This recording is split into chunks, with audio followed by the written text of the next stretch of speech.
It is 2026. Israel is facing an upcoming election. In the public squares, people are still boiling with anger at one man, Benjamin Netanyahu.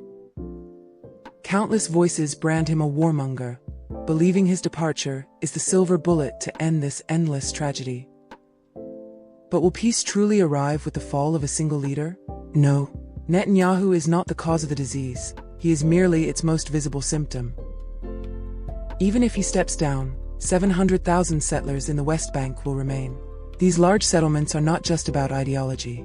They are the result of government subsidies combined with the severe housing shortage of the Haredi. The ultra-Orthodox Haredi population will surge past 20% by 2040. As exemptions drain the military and tax base, the state's secular economic foundation is hollowing out. The fault line inside Jewish society runs far deeper than outside observers realize. In the 1950s, hundreds of thousands of Middle Eastern and North African Mizrahi Jews arrived from the Arab world, only to be treated as an uncultured underclass by the European Ashkenazi elite and dumped into peripheral desert transit camps. That generational class resentment sparked the historic 1977 political revolution, cementing an unbreakable, permanent electoral stronghold for Netanyahu's right-wing coalition. Nor is there common ground for the 21% of citizens who are not Jewish. The Druze community, who fought and died alongside Jewish soldiers under a sacred covenant of blood, found themselves legally demoted to second-class citizens by the 2018 nation-state law.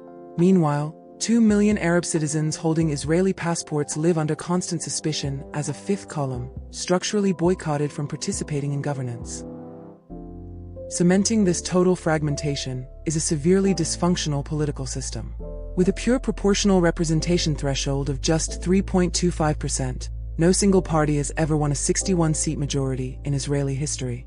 To stay in power, prime ministers are forced into Faustian bargains, handing key security and finance ministries to radical fringe parties representing barely 5 to 10% of the vote. A fanatical minority now holds the entire nation hostage. We must look past the individual and gaze coldly at the structure, for history never turns until it stands at the absolute brink of catastrophe. Today, 3 paths lie before this land, yet in truth, every single one is a dead end. First, the two-state solution, alive on diplomatic paper, but dead on the ground. A viable sovereign state cannot be built upon a geography so shattered. Second, the one-state solution. But after the horrors of October 7th, the Israeli majority views dismantling their sovereignty as nothing short of national suicide. Third, the status quo.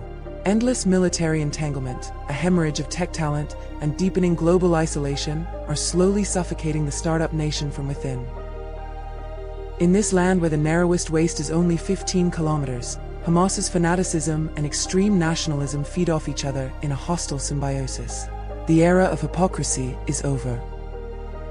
At the end of these dead ends, only one logical blueprint remains: a cross-border confederation, known as the Holy Land Infrastructure Consortium, HLC, preserving sovereignty while sharing land and life. Since ancient times, this land was a connected economic network bound by the Via Maris and the King's Highway. Even amid tragic communal strife, geography remained indivisible. This was no fantasy. Project Prosperity, trading Jordanian solar power for Israeli desalinated water, was drafted, only to be frozen by war. The blueprint for survival was already engineered, yet consumed by hate. Today, this architecture of reason lies buried beneath the rubble. When will humanity finally surrender this politicized and sacred hatred? History offers a brutal answer: only when pushed to the razor's edge of mutual destruction. Europe united its coal and steel only after 80 million people died in the ashes of World War. The Middle East has also bled for 80 years, but it has not stopped this spiral of disaster yet. And today, the flames have expanded into an all-out war with Iran and the complete blockade of the Strait of Hormuz, holding global energy hostage. Human obstinacy refuses compromise until it hits absolute rock bottom. But suffering alone does not guarantee peace. It demands a conscious choice. We are, once again, heading toward the cliff. We hear the wheels of history rolling down. This is not cynicism wishing for ruin, but the most severe and cold warning. Even standing at this very threshold, the door of peace does not open on its own. That door opens its crack only at the very moment when both sides admit absolute despair, that going further means mutual destruction. Peace is not built on political rhetoric or religious dogma. It is designed through the land, water, and energy we share. The Holy Land Infrastructure Consortium, HLIC, is no distant illusion.